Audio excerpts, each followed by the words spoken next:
स्वामी विवेकानंद युवा प्रतिष्ठानच्या वतीने साजरा केला जाणारा हे यंदाचं 25वं गुढीपाडवा शोभायात्रेचं वर्ष आहे आणि या शोभायात्रेत आपल्याला चिमुकली अतिशय गोंडस रूपात मराठमोळ्या वेशात आपल्याला दिसते आहे।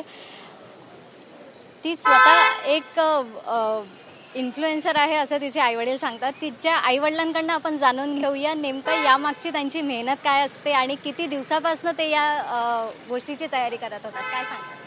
बघायला गेलं तर जवळपास 15-20 झाले ज्या गोष्टींची तयारी चालूच आहे। म्हणजे तिचे कॉस्ट्यूमपासून तिचे सगळे दागिने, बाईक्स, मग कसं डेकोरेशन करायचं, काय थीम असेल, इव्हन तिच्या आईनेही काही गोष्टी ह्युमन्स डेबद्दल आता रिसेंटली आपलं झालं त्याबद्दल तिचा मागचा ब्लाऊजही त्याच पद्धतीने मध्ये केलेला आहे, तुम्ही बघू शकता। आणि बाकी मेहनत तर तिची आहे, जर तिला विचारता तर खूप बेटर होईल त्या बाबतीत। नक्कीच नक्कीच नक्कीच। ताई, मला तुम्हाला प्रश्न विचारावासा वाटेल की लहान मुलींना तयार करणं आणि त्यांचे सगळे टँट्रम्स सांभाळून त्यांना तयार करणं हे खूप कठीण असतं, तर कसं सांभाळलं तुम्ही? म्हणजे लहान मुलगी बोललं तर खूपच ते डिफिकल्ट आहे आणि ती फक्त 2.5 वर्षाची आहे। म्हणजे ती झोपेतच होती, तर झोपेतच तिला ते सगळं करणं आणि मग ती जागी झाली, मग ते तिचे नखरेच चालू झाले, रडायला लागली, मला हे नको, मला ते नको, आणि आपली ती जबरदस्ती तिला की हे घाल आणि ते घाल करून असं।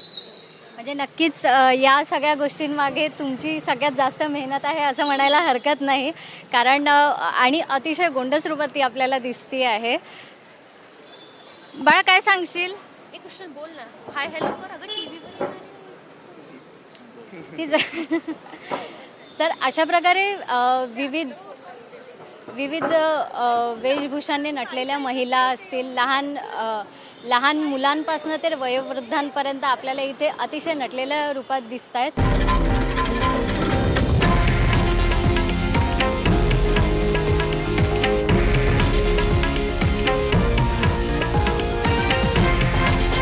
हे आहे देशातील नंबर 1 न्यूज नेटवर्क आणि आपण पाहत आहात TV9 मराठी, एकमेव।